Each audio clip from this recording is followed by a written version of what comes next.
রাজ্যের পঞ্চায়েত এবং সমবায় দপ্তর দক্ষতার সঙ্গে সামলেছেন বিগত 5 বছর। প্রদীপ মজুমদার দক্ষ প্রশাসক, দুর্গাপুর পূর্ব থেকে প্রথমবার বিধায়ক নির্বাচিত হয়েছিলেন। সেই প্রদীপ মজুমদারকে এই দল দুর্গাপুর পূর্ব থেকে তৃণমূল কংগ্রেসের প্রার্থী করেছে। কি ভাবনা তার, দুর্গাপুরকে নিয়ে কি বলেন প্রদীপবাবু? আমরা বর্তমান ডিজিটালের পক্ষ থেকে তার সঙ্গে সাক্ষাৎকারের মাধ্যমে সবটা জেনে নেব। কোন নির্বাচন মনে হচ্ছে কঠিন? আমার কাছে 2021 যতটা আমরা কোনো পরীক্ষাকে প্রতিশ্রুতি লক্ষ্য রাখি না, 21-এও মনে হয়েছিল কঠিন, কিন্তু 26-এ জনোচ্ছ্বাস এবং আমরা যা যা করতে পেরেছি এই সরকারের তরফ থেকে মাননীয় মুখ্যমন্ত্রীর নির্দেশে আত্মবিশ্বাস অনেক আছে। নির্বাচনের একটা প্রথা আছে, মানুষের দরবারে গিয়ে মানুষের সঙ্গে আরেকবার ছাড়িয়ে নিতে পারেনি, তাদের কোনো অসুবিধা হতে পারছে না, কতটা নিরসন করতে পেরেছি। 26-এ যেহেতু আমি এখানে আজও 5 বছর বিধায়ক ছিলাম, একই কেন্দ্রে দল আমাকে আমার উপর আস্থা রেখেছে, মানুষের যে উচ্ছ্বাস দেখছি সেটা আমি 21-এ এতটা উপলব্ধি। 26-এর নির্বাচনের প্রস্তুতি হিসাবে ব্রিগেডে নরেন্দ্র মোদীর সভা হলো। সেই সভা থেকে আপনার রাজনৈতিক শিক্ষারূপ অজিত পাঞ্জার বাড়ি আক্রমণ হয়েছে, কতটা দেখেন? খুব মর্মাহত আমি, মানে কোনো মানুষেরই বাড়ি এইভাবে আক্রান্ত হওয়া উচিত। রাজনৈতিক নেতাদের তো আদৌ উচিত, কিন্তু এই ধরনের প্রয়াস যারা করেন তাদের মানুষ তাদের এই অভ্যপ্যতা বিচার করবে, কিন্তু নিশ্চিতভাবে ওটা আমার কাছে মন্দিরের। আমি বহুদিন বহু উত্থান পতনের সাক্ষী থেকেছি। ওনার জনপ্রিয়তা মানুষের কাছে জাতি, ধর্ম, বর্ণ, দল, মতামত নির্বিশেষে যিনি অকাতরে মানুষের সেবা করে গেছেন, এবং এই দলের আমাদের মাননীয় মুখ্যমন্ত্রী আমাদের নেতৃত্বে উনি একজন খুব বড় সাথী ছিলেন। আমরা তো মানুষের কাজ এবং তার ফলে যে জনপ্রিয়তা, সর্বদলের বরিষ্ঠ নেতৃত্ব এসেছিল উনি যখন চলে যান আমাদের ছেড়ে, এবং শেষ যাত্রায় তারা সামিল হয়েছেন। আমি এই মানসিকতা, এই দুর্বৃত্তকে, এটা আমি নিশ্চিত বাইরের যারা এই রাজ্যের নয় তারা জানতেনও না যে ওটা কার বাড়ি, কিন্তু আক্রমণ করতে হবে বলে আক্রমণ সানিয়েছিলেন। এবং আমি আমার কন্যাতুল্লাহ, আমাদের অত্যন্ত সফল একজন গুরুত্বপূর্ণ মন্ত্রী শশী পাঁজা মহাশয়া তখন বাড়িতে ছিলেন, তার 2 কন্যা, পরিবার সকলে ছিলেন। এইভাবে আক্রান্ত হওয়া কলকাতার বুকে এই অসহ্য, আমরা এই কখনো দেখিনি, কখনো কল্পনাতেও আনতে পারি। আমি মর্মাহত, এবং এর প্রতিবাদ যেখানে করার আমরা বলিষ্ঠভাবে প্রতিবাদ করেছি, কিন্তু মানুষ দেখেছে 4 মে এর প্রতিফলন আমরা ভোটের রেজাল্টে দেখতে পাবো।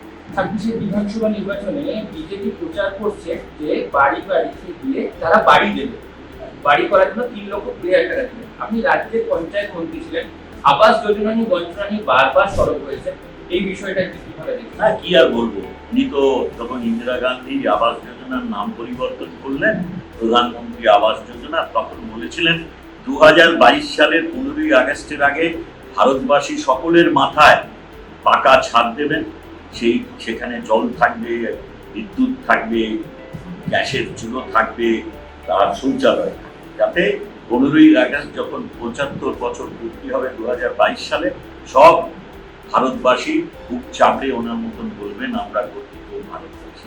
কি হল, কি দিলেন? তারপরে আবার 18 সালে মন কি বাতে উনি একথা আবার বলেছেন যে আমরা 15ই আগস্টের ভেতর 2022 সালের ভেতর সকলকে দেব। সম্পূর্ণ মিথ্যা কথা। আমাদের ওখানে মাননীয় মুখ্যমন্ত্রী বারংবার বলার পরে, ওনার গিয়ে সাক্ষাৎ করার পরেও উনি বলেছিলেন দেখবে।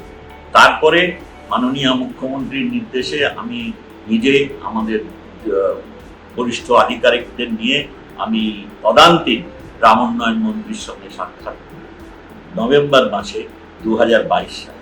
তারপরে ওনার লিখিতভাবে দেন যে আমাদের কোনো সংশয় আর নেই, সব নথিপত্র লিখেছি, আলোচনার পরে আমরা ঠিক করলাম এই প্রথম দফায় 11,36,000 লোকের বাড়ি আমরা বরাদ্দ করলাম। 1 মাসের ভেতরে তা যাচাই করে যারা যোগ্য প্রাপ্য, এই 4 বছরের পুরনো তালিকা যদি তার ভেতরে কোভিড হয়ে গেছে, অতএব আমরা এই যাচাই করে যে মুহূর্তে রাজ্য অনুমোদন দেবে আমরা সঙ্গে সঙ্গে আমাদের 60% অর্থ এই 1,20,000 টাকার ভেতর দিয়ে দেবো। সেটা হচ্ছে 2022 সালের নভেম্বরের কথা। 23 এলো না, আমরা কিন্তু জানুয়ারি মাসেই জানিয়ে দিয়েছিলাম ওই 1 মাসের ভেতরে 11,02,000-কে আমরা অনুমোদন দিয়েছি, পোর্টালে তুলে দিয়েছি, সেই অর্থ আসেনি। মাননীয় মুখ্যমন্ত্রী রাজ্যের তহবিল থেকে মানুষের দুর্দশার কথা চিন্তা করে 2024 সালের ভেতরে উনি বলেছিলেন যদি অর্থ না আসে রাজ্যের তহবিল থেকে আমরা 1,20,000 টাকা এই দ্বিতীয়বার আশা জাগিয়ে যাদের বঞ্চিত করা হয়েছে তাদের অর্থ প্রদান করব। সেই অর্থ তিনি দিয়েছেন 2025 সালে। তার সঙ্গে আরো 1 লক্ষ যারা প্রাকৃতিক বিপর্যয়ে যাদের বাড়ি ভেঙে গেছিল মাননীয় মুখ্যমন্ত্রীর কাছে সরাসরি আবেদন করেছিলেন, সেগুলো যাচাই করে 12 লক্ষ মানুষকে দিয়েছে। এবং তারপরেও যাচাই করা আরো 16 লক্ষ তালিকাভুক্ত ছিল, তাদেরও প্রথম কিস্তির অর্থ 2026 সালে দিয়েছেন মার্চ মাসে। এবং উনি তার সঙ্গে আরো যারা সরাসরি আবেদন করেছিল, বাড়ির অবস্থা খুব বিপর্যস্ত, তাদের সমীক্ষা করে যাচাই করে আমরা সেই রকম 4 লক্ষ মানুষকে আরো অর্থাৎ 20 লক্ষ মানুষকে প্রথম কিস্তির টাকা দেওয়া হয়েছে। এরা কি কথা বলছেন, এরা কোথায় বলছেন, এনারা জানেন কি বলছেন? ফার্টিলাইজার কারখানা চালু হয়নি, এমএনসি কারখানাও বারবার দরবার করেও চালু হয়নি, এটা কি কোথাও কেন্দ্রীয় বঞ্চনা মনে হয়? নিশ্চয়ই। 24 সালে তো ওনাদের বরিষ্ঠ একজন কেন্দ্রীয় মন্ত্রী এসে তিনি বলে গেলেন ফার্টিলাইজার যে জায়গায় রাজ্য সরকার 1 টাকার বিনিময়ে অতটা জমি দিয়েছিল প্রায় 1000 একর, সেখানে গিয়ে ঘুরে এলেন। ঘুরে এসে উনি বললেন যে এটাকে পুনর্জীবিত করা হবে, আমরা বাইরের থেকে সার আমদানি কমাতে পারবো, কথা দিয়ে গেলেন। তারপর কি হলো? একটা ইটও পড়েনি ওখানে। এইরকম ভাবে প্রত্যেক নির্বাচনের আগে ওরা মিথ্যাখালি প্রতিশ্রুতি দেন, কিচ্ছু করেন না। মানুষ জেনে গেছে। ওরা একটা নতুন সংজ্ঞা বার করেছে কি নাকি গ্যারান্টি, ওদের আবার গ্যারান্টি, ওরা যা বলে মানুষকে তাই করেন। এ তো মিথ্যা প্রতিশ্রুতির ফুলঝুরি, মানুষ বোঝে না। দুর্গাপুরে মন্ত্রী হিসেবে আপনি কিভাবে দেখছেন? দেখুন, দুর্গাপুরের নিজস্ব কিছু সমস্যা আছে, সেগুলোর উপর ধ্যান দিতে হবে। যেমন এখানে জলের সরবরাহ এবং পরিশ্রুত জলের সরবরাহ বৃদ্ধি করা দরকার। অনেক জনসংখ্যা বৃদ্ধি পেয়েছে ক্রমশ আমাদের এখানে। তাছাড়াও আমরা হাসপাতালে বিগত 5 বছরে, যেটা সরকারি হাসপাতাল, অনেক পরিষেবার উন্নয়ন হয়েছে। কিন্তু আরো যেহেতু জনপ্রিয়তা বাড়ছে, এখানের উৎকর্ষতা পরিষেবা বাড়ার সঙ্গে সঙ্গে এবং বিভিন্ন রকমের যন্ত্রায়ন হয়েছে, এখানে আরো স্বাস্থ্য পরিষেবা যেটা সরকারি সেটাকে আরো উন্নত করার দিকে নজর থাকবে। এছাড়া আমরা সত্যেন্দ্রনাথ ঠাকুর সিভিল সার্ভিসেস ট্রেনিং সেন্টার, যা আমাদের এখন জানেন রাজ্য সরকারের মাননীয় মুখ্যমন্ত্রীর স্বপ্নের প্রকল্প, সেখান থেকে এখন আমরা বহু সংখ্যক বাঙালি এই পশ্চিমবঙ্গ থেকে অনেক ছেলে মেয়ে এখন সেন্ট্রাল সার্ভিসে IAS IPS হওয়ার সুযোগ পাচ্ছে। এখানে যেহেতু আজকে দুর্গাপুর তো শিক্ষা হাব, আমরা চেষ্টা করছি এখানে যাতে সেই রকম একটা প্রতিষ্ঠান ওই সত্যেন্দ্রনাথ ঠাকুর সিভিল সার্ভিসেস ট্রেনিং সেন্টারের মতো আমাদের এইখানে তার শাখা হিসেবে হোক বা তাদের সঙ্গে যৌথভাবে এডিডিএর সহায়তা এইখানে আমরা সেই রকম একটা শিক্ষা ব্যবস্থা। তাছাড়া আমার আপাত দৃষ্টিতে মনে করে অনেক চেষ্টা করে আমরা চাপ দিয়ে, এখানে তো রাজ্য সরকার 4000 একরের বেশি জমি দিয়েছিল ইস্পাত শিল্পকে, সেই ইস্পাত শিল্প বেঁচে দেওয়ার পরিকল্পনা করেছিল কেন্দ্রীয় সরকার। সেই এসপি দিয়ে শুরু, আজও সেক্টিস আছে ওটা, আমরা আন্দোলন করে তাকে প্রতিরোধ করেছি। তারপরে ওনারা আমাদের বলেছিল যে আমরা বলছিলাম যে আমরা যে 4000 একর জমি দিয়েছিল রাজ্য সরকার, সেটা তো ওই মাত্র 25 মিলিয়ন টন ইস্পাত তৈরি করার জন্য নয়, এটা সর্ববৃহৎ ইস্পাত শিল্প হওয়া উচিত ছিল। যাই হোক, আমরা আশা দেখছি যে এর আরো সম্প্রসারণ হবে। মূল ইস্পাত প্রস্তুতের যে উৎপাদন হয় তার পরিসর বাড়ানো হচ্ছে। এটা হলে পরে আরো অনুসারী শিল্প আসবে এবং আমরা এমনিতেই জানেন আমাদের যে শিল্পের তালুক পানাগড়, সেখানে আর 6 জায়গায় জমি খালি নেই। আপনি যদি সন্ধ্যেবেলায় যান যে 21 সালে দেখা যেত না, এখন চতুর্দিকে আলো ঝলমল করছে, কারণ ওখানে শিল্প সংস্থাগুলি সবাই উৎপাদন করছে। তো আমরা চাই যাতে এখানকার আমাদের যারা স্থানীয় যুবশক্তি তাদের কাজের সুযোগ আরও বৃদ্ধি পায়। কেন্দ্রীয় সরকার তাদের নিজেদের 30,000 কর্মী কমিয়ে সবটাই এখন চুক্তিভিত্তিক ওই সাময়িক লোক নেওয়ার ব্যবস্থা করেছেন কন্ট্রাক্টরের মাধ্যমে। তারা বাইরের থেকে বহু লোক নিয়ে অন্যায়ভাবে কম পয়সায় তাদের খাটাচ্ছেন। আমরা চাই যে শেষ হোক এবং আমাদের স্থানীয় ছেলেরা গুরুত্ব পাক এইসব। প্রার্থী বলেছে যে তিনি বয়সে তরুণ এবং নিজেকে ভূমিপুত্র দাবি করছেন। না, আমি যে কোনো প্রতিদ্বন্দ্বীকেই আমি সম্মান করি, আর নিশ্চয়ই যারা বয়সে ছোট তারা তো আমার স্নেহ। কিন্তু এই যে বহিরাগত প্রশ্ন, প্রথম কথা আমি অবিভক্ত বর্তমানে হচ্ছে বাইরের পণ্ডিতা কোথায়? এ তো সেই সুপর্ণাখার হাত থেকে বাঁচার জন্য গন্ডি টানা ঘরের ভেতরে সেরকম নয়। তাহলে তো পূর্ব পশ্চিম আমি শুনেছি পশ্চিমের বাসিন্দা, তুমিও তাহলে পূর্বে বহিরাগত হয়ে যাবে। আর আজকের দিনে যে হয়তো ওনার প্রযুক্তিগত সম্পূর্ণ ধারণা নেই। আমি যেমন এখানে প্রত্যেক সপ্তাহে আসি, এছাড়াও আমার 365 দিন অফিস খোলা থাকে। এখানে মানুষের প্রয়োজন মতন যা আসে সেটা স্ক্যান করে আমি যেখানেই থাকি ব্যক্তিগত ফোনেও দেখতে পাই, আমার প্যাডে দেখতে পাই, আমার ল্যাপটপে দেখতে পাই। আর কলকাতার অফিসে থাকলে সেখানে তো দেখতেই পাই সব সময়, এবং তৎক্ষণাৎ আমরা ব্যবস্থা নিই। মানুষকে পরিষেবা দেওয়া তার প্রতিনিধি হিসেবে কর্তব্যের বাইরে গিয়েও অনেক কিছু করতে হয়। আমার এখানে কোনো কিছু ব্যাহত নেই। আজ অব্দি শুনিনি যে আপনি ছিলেন না বলে আমার এই কাজটা। শারীরিকভাবে আমি কোথায় অবস্থান করছি সেটা খুব গুরুত্বপূর্ণ নয়। যে কোনো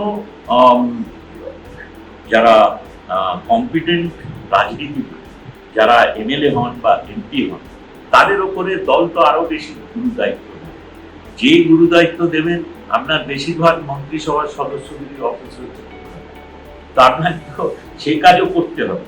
আর আপনি যদি বলেন যে আমি প্রতিনিধি হিসেবে খালি বাড়িতেই বসে থাকবো, তাহলে তো আর আপনি রাজ্যের কোনো কাজের দায়িত্ব নিতে পারবেন। আপনি তো আইনসভার সদস্য, আইনসভার আলোচনাতেও আপনাকে থাকতে হবে। সেটা আজকে শারীরিক অবস্থান একটা গুরুত্বপূর্ণ। আর আমি তো বললামই এখানে মানুষ নিশ্চয়ই জানে, এবং সেই জন্যই আমি বললাম 365 দিন আমরা পাশে থাকি। এবং আমার এই কথা শুনিনি যে উনি নেই বলে এই জিনিসটা। 2026 বিধানসভা নির্বাচন আপনি রাজ্য পঞ্চায়েত কিভাবে দেখছেন? আমাদের কাছে নির্বাচন একটা বিশেষ অধ্যায় নয়, তার কারণ গণতন্ত্রে মানুষ নির্বাচিত করেন, তাদের নির্বাচিত সদস্যরা প্রশাসনের দায়িত্বে থাকবেন, স্থির করেন, এবং আইনসভার সদস্য এই রীতি অনুযায়ী প্রতি 5 বছর অন্তর এই নির্বাচন হয়।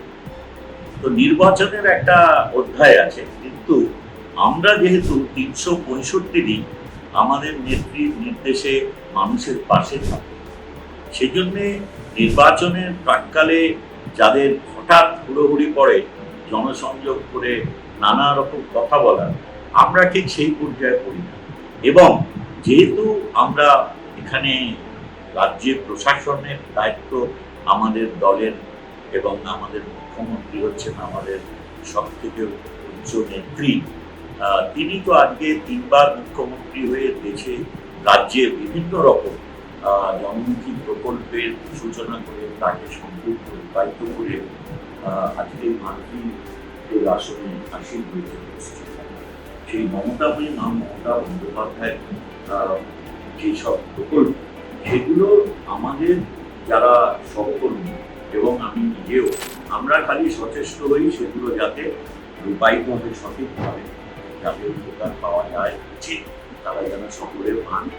বিভিন্ন প্রকল্প একেবারে একজন শিশু জন্মানো থেকে একজন মানুষের শেষ নিঃশ্বাস ত্যাগ করা অবধি মানুষকে সহায়তা করার চেষ্টা, সেখানে সাথে উঠতে পারলেই মানুষের সঙ্গে সংযোগ থাকে। এবং আমাদের কাছে এটা এই পর্যায়ে যেতে হয়, কিন্তু বিশেষ কোনো আমাদের এর জন্য প্রয়াস করতে হয়। বর্তমানে সময় দেওয়ার জন্য অসংখ্য ধন্যবাদ।